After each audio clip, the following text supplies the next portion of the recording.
Hello everyone. Next let me show you how I learned to make a nakajikake from my teacher Nikura Hanshi, Nikura sensei. So what I start with is a bundle of threads like this that I took out of a spent tsuru, artificial tsuru.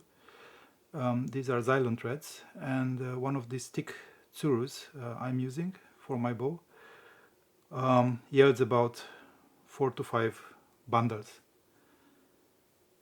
that you can obtain by disassembling the tsuru itself. Of course you can do this also with hemp, with asa, but it's not going to be as strong against abrasion and friction as this Xylon's threads. Therefore these are the recommended ones. So for the first step we are checking the fit of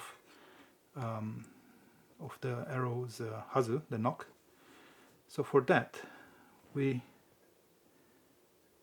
can leave here 3 to 5 centimeters. It doesn't matter in the first step, and we can actually do it in any place on the tsuru we want it. What I do is I form a kind of foundation for the rest of the nakajikake like this for about 1 centimeter, not more. Then I'm starting to form a kind of rope by spinning the threads this way, clockwise, quite tightly until you start seeing small knots forming there, but not tighter than that because it's making it thicker. And I'm using then this thread I just spun to form the area where finally the yahazu will sit, just to check if I have enough number of or amount of fiber in here. As you can see, even without using any kind of kusune or glue, this is tight enough to actually sit on the tsuru just by itself at this point. Also because it is tightened by my spinning here. Right, so I do this for about 1 centimeter to up to 2 centimeters, paying attention to always bundle them. And so it looks like this. And while holding that, the thread in your hand, you take your arrow and push it on the nakajikake. And so this is a good fit. It's quite tight. It will loosen a little bit once you start using it, but it was actually easy to push the arrow in and have it sit there. So by this I know that I have enough thread in my bundle here. Right, and then we take this apart by spinning it the opposite way. Of course, by using artificial fiber, they are much more resistant than asa, so you can actually put quite a lot of tension on them, and they will be very stable once it is done. And we can also use your fingernail to straighten them once you have it in hand. Right, as you can see, I took it off completely without an issue, and just by using the fingernail like this, one can straighten them and clean them so that they don't have any particles or knots in there. Right, so it looks like this, about 40 centimeter long, like I said, taken out of an artificial tsuru. One tsuru will yield, one thick tsuru will yield maybe for me about 4 of these bundles I can use later. Okay, as you can see, I already marked where my arrow's knocking point will later be, And so this depends from yumi to yumi. It's about, in my case, it's about 8 millimeters on top of the nigiri here. So you just need a ruler and measure it, or you can use the flooring or a tatami and measure it so that this falls about 8 millimeters above the nigiri. Okay, what you need next is kusune. So I do not use artificial glue, I just use kusune, and mine looks, I don't know if you can see, it's quite soft because we are in summer now and it's quite warm and humid outside and inside. And in my case I just took it out of the tube, mixed it with again with such fibers so that it has a bit of consistency here, and I put it between a in the middle of such a piece, leather piece.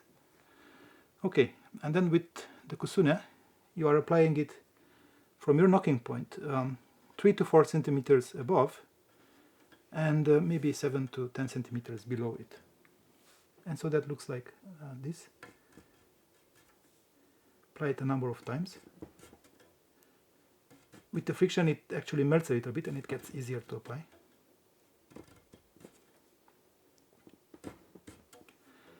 And so now this is, you can also hear it, it's quite sticky.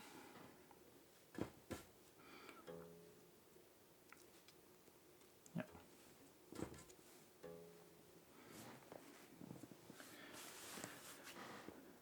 Next, we do the actual nakajikake.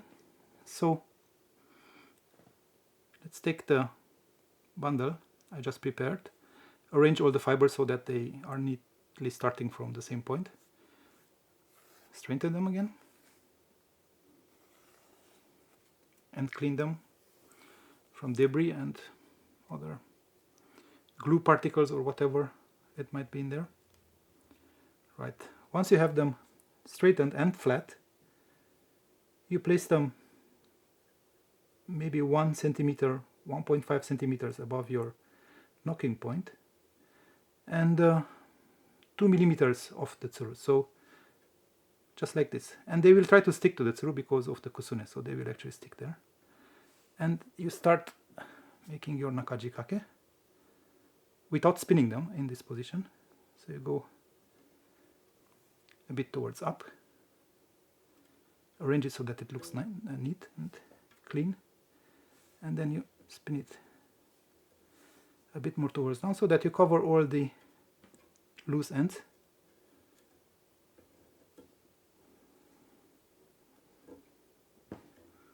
Right, I actually went a bit too much up.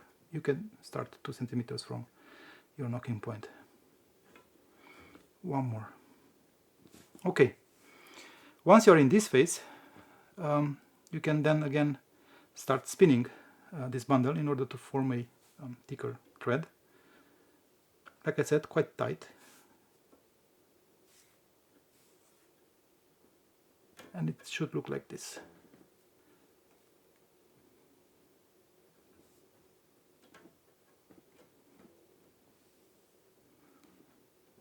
You have to always be careful to hold the tension so that it doesn't unwrap. As you can see, it forms these little knots. That means it's too much tension, so I just let it go back a little bit until it's straight again.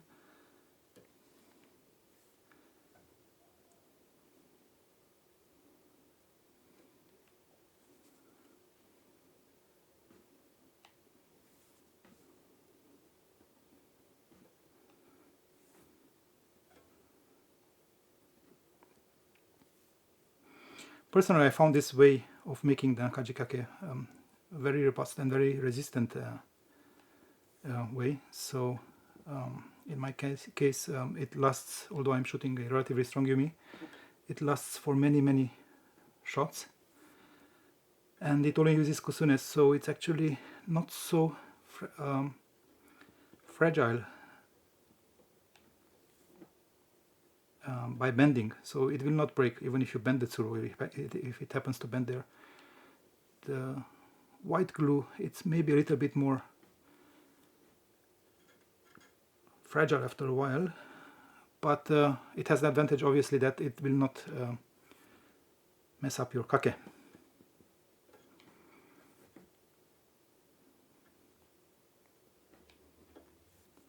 Right, you place this tightened rope for about 3 centimeters, a little bit more in my case here,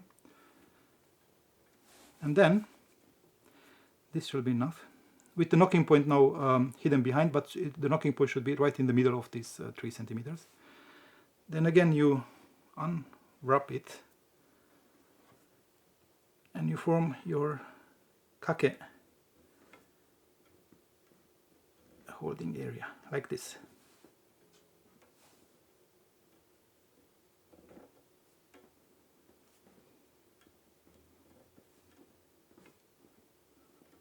Again, quite tight pull so that it sits flush against the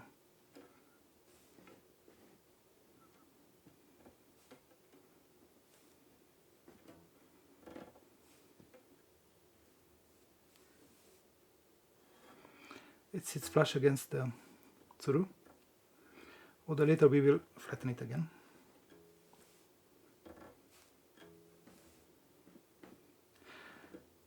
Right, so the entire construction should look like this, 7 to 8 centimeters long. Here I placed maybe a bit too much on the top, this is not required. And then you will have maybe again 7 to 8 centimeters left, and this is important because what we do here to finalize it is we separate a thin thread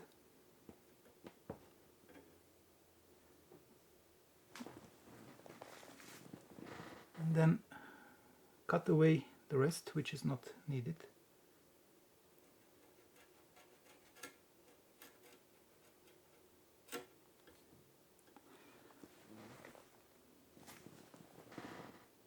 Right, and then wrap this and form 2 or 3 knots. This is why it's important to have 40 centimeters left, so that you have this remaining centimeters at the end. That helps you form its foundation there. Helps you finish it.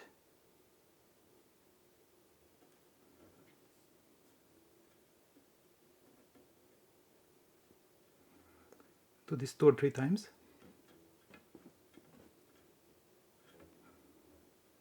Maybe one more time, if I have enough left.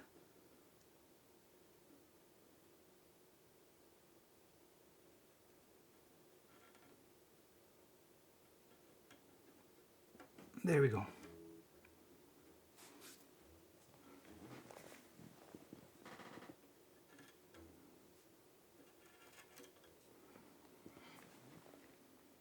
Right, then we finalize this by placing some more kusune on top, just a little bit.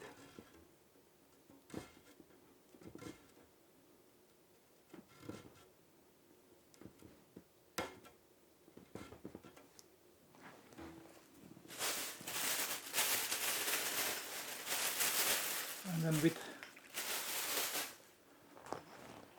our blocks we straighten it so that it looks neat and clean.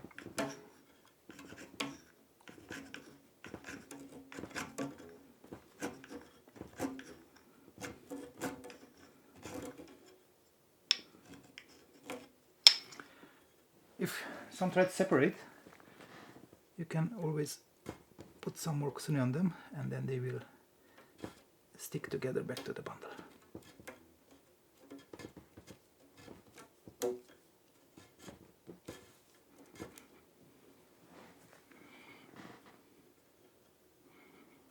Yes.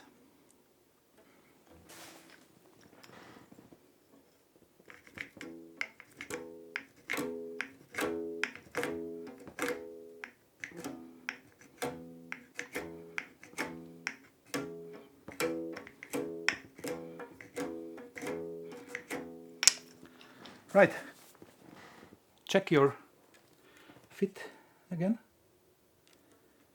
to the arrow.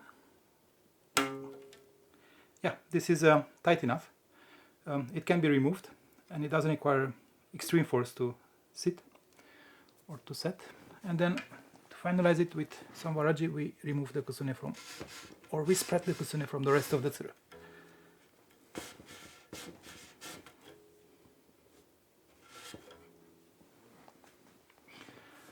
Okay, so this is how I am making it. It's yet another way to make it. I found this very robust and very strong for stronger yumi, where you have actually significant forces on your knocks here, and I find this way of thickening and reinforcing the area of knocking helping very much with accuracy. Yeah, thank you. I hope you enjoyed it.